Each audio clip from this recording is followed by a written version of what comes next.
All right, here we go. As always, the prep work is the magician of any good dish. So, good prep work will always render a good meal, right? So that's what we're doing. We're going to use fresh Parmesan, unsalted butter. We have 10 cloves of garlic. We're going to use half of a yellow onion. And we've got a little vermouth action there that we're going to use. So make sure you use good ingredients. They don't have to be the best. Just make sure they're good. The Parmesan over there, that block cost me $10. If you get the shredded type, you're going to pay 4 or 5 times as much if you don't shred your own. So here we go. Chopped up the butter, getting that prepped up in a dish. We're going to get our onion cut it in half. We're going to dice it up. Just a quick dice, nothing fancy. It's going to cook down in the sauce, so you don't have to worry about being perfect with it. So I don't use any of these fancy gadgets that you have or you see on TikTok or YouTube or whatever. I've got these knives I've had for 20 years. I've got a set of Wusthoffs, a set of Hinkels, and knife skills are just something that builds character. I mean, it impresses a lot of people, and it's a good skill to have. It really is. I can't tell you how many times people come over to the house and it's like, wow, I can't cut like that. I cut my finger off. Just takes a lot of practice. All right, so just be careful. Do it the right way. There's a million videos out there how to use a knife, so make sure you keep them sharp. That's the most important. A dull knife will cut you and ruin you faster than a sharp knife will. Promise you that. And everybody will tell you. Smash your 10 cloves of garlic. Give those a rough chop. Just chop those up after you smash them. You don't have to do anything fancy. If you want to use one of those garlic presses, be my guest. They've got plenty of gadgets out there for garlic also. So before you get started, just make sure you get all your prep work done. Get everything ready to go, because once everything is done, it goes pretty fast after the prep work. And these ramekins that I have, they are 10-ounce ramekins. I got them from Target. You can get them from, I think Walmart's got them. Amazon's definitely got them. They've got them everywhere. So just get you a good set of a couple sizes. It's great for sauces, prep work. I even use them for desserts and stuff. We're using fresh Parmesan for this. Make sure you use fresh Parmesan. We have a grater here. You can also use a microplane if you want to. The microplane will make it a lot finer, where it will incorporate a lot easier into the sauce. But make sure you use fresh Parmesan. The one that you get that's already pre-shredded has a bunch of wax on it, and it doesn't have as much flavor as the fresh when you grate it. Okay, we're going to start with medium heat on the induction stove with the 2 sticks of butter. That's 8 ounces of unsalted butter. Make sure you have unsalted butter where you don't already have salt incorporated into your food. You can salt it later at the end. It's not a big deal. Let this butter just melt down, start to bubble. And the longer it bubbles, and the longer you let it bubble or simmer, the more water will come out of it, and you'll just have pure ghee butter. Now that we have our butter melted down and simmering, we're going to add a 1/4 cup of flour. So traditionally, a 1/4 cup of flour to a 1/4 cup of oil or butter. We'll do a 1/4 gallon of liquid as a thickener. I want a little bit more butter for this Alfredo to incorporate a little bit more flavor. Just continue to stir this down until you get a blonde roux.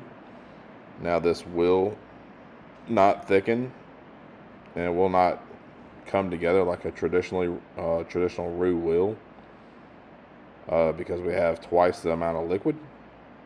When we panned over just now, we have our cream on medium heat over there getting hot.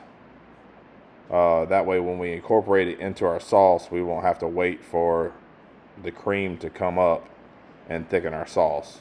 I'll show you that a little bit later. Now we're going to add that half an onion that we diced up earlier. Get that sauteed down along with the butter and the roux. Hit it with a little bit of olive oil. And we're just going to cook this down until we get the color. So it's going to take a while. So with the onions, we can sweat the onions down and we can get all this incorporated nicely with one step. They don't have to be variable and multiple steps in this. Some people says it does, some people don't. Whatever, you do you. We're going to fast forward here until our onions have sweated down and our roux the color that we want it. And we're going to add our garlic. We're going to add our garlic down there. Don't take long to cook down. Start sweating those things down. Get them tender. Once they're tender, we're going to fast forward to the next step. Vegetables are done. I'm going to hit it with a little bit of vermouth.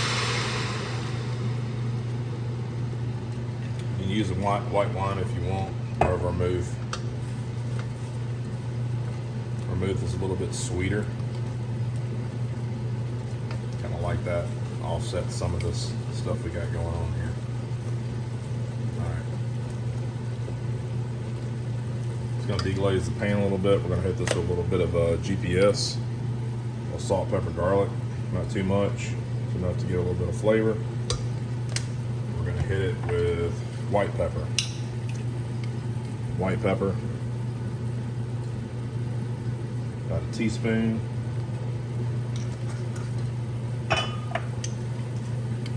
Then we're going to hit it with about a teaspoon of nutmeg. So adding these spices while you're cooking down that roux after it's been deglazed, what it's going to do is going to allow those flavors to come out and also allow them not to be thick and fragrant. So what I mean by that is if you add them to the cream, they'll be kind of stuck together. Now you don't have to use GPS. I mean, I do. It's salt, pepper, garlic. That's all it is. White pepper is traditional with this. But nutmeg for sure is kind of kicker to make this kind of bring out. So a little touch of nutmeg, touch of white pepper. Be careful when you're using white pepper. That stuff is potent. So you have to be careful. If you're not used to using it, start small, a little bit at a time. Work your way to whatever flavor you want. Same with potatoes. Use white pepper. Potatoes, it's the jam, but don't use too much. All right, we're gonna cook this down. We're gonna start incorporating our cream.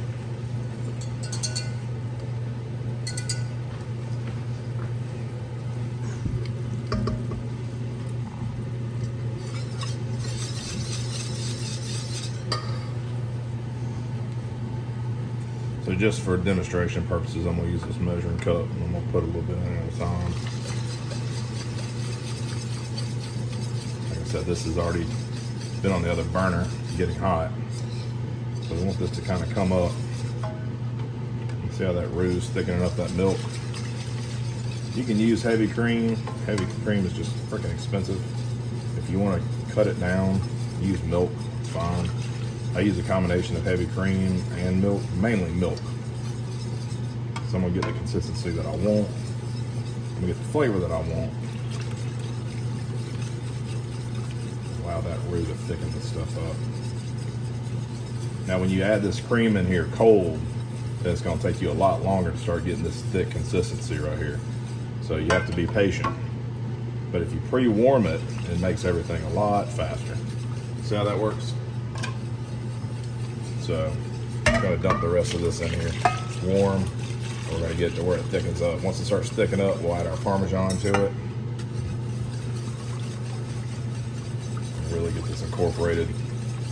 And we're definitely gonna taste it. We haven't added any salt to this, except for what's in the GPS. So salt's gonna really bring this flavor out. But you gotta remember, Parmesan's got salt in it. Milk has salt in it. All this stuff has salt in it, so add salt last. Once you taste it and once you get everything incorporated, then you can add salt to finish it off.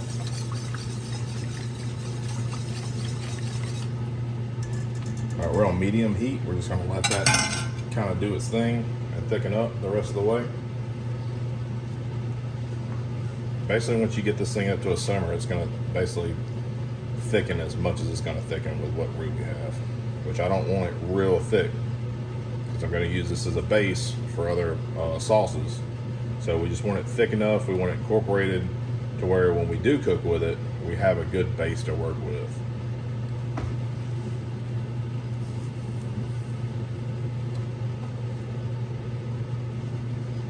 Now we're going to let this come back up to temp, and we'll be back. So when you bring this up to temp, don't go over medium high. I mean, you don't want to scald your milk. You don't want to break this. You can break this sauce. Not as bad as if you use cornstarch, but you will break it if you get too hot and scald this milk. So, scald. So, see how we're starting to get a little steam right there? As we start to get a little steam from this, we're going to start adding in our Parmesan. That way we can get this incorporated. And basically once this Parmesan melts and gets incorporated in here, it makes this sauce nice, thick, the way we want it. Just smooth, basically. We're going to shut it down, let it cool off, and store it.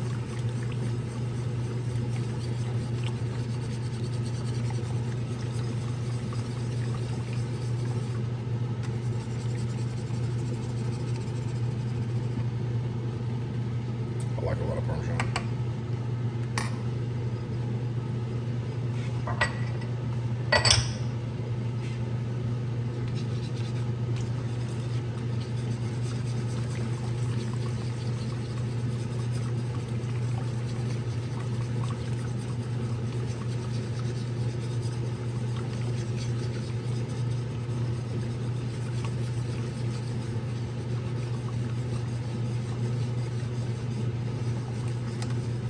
You can see how this is getting velvety smooth.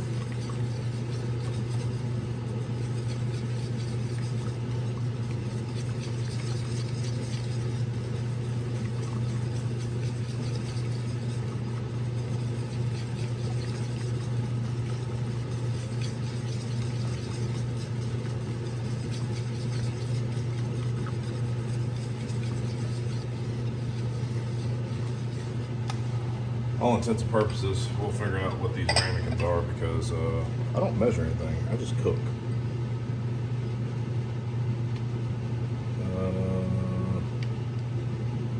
I don't know. I don't know what size they are. I'm figuring that they're 8 to 10 ounces, I guess.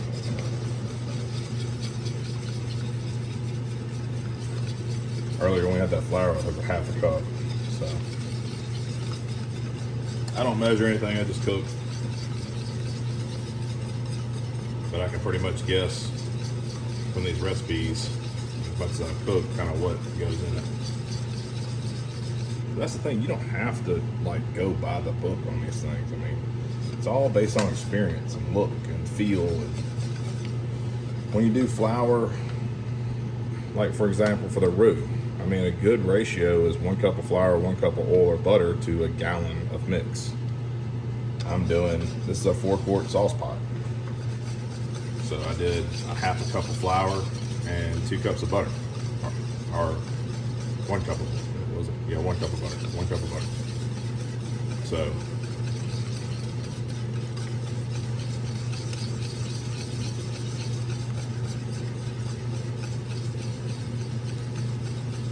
see how that's just getting thick and nice? We're going to taste it now. Now it's getting to that point. Smooth right there. Coats the back of a spoon.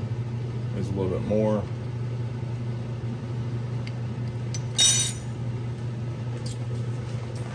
A little bit of salt, not much. A little bit of salt. We're gonna go half a tablespoon salt.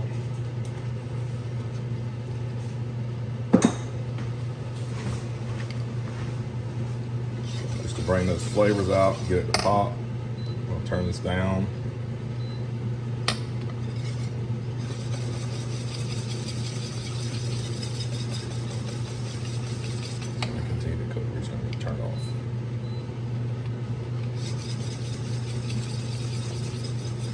trim that off and let it sit.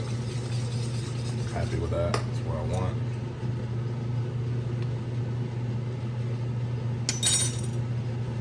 Half a tablespoon did the trick for me. Perfect. So that's it. That's all it is to it. Make some homemade Alfredo for your family. Be a winner.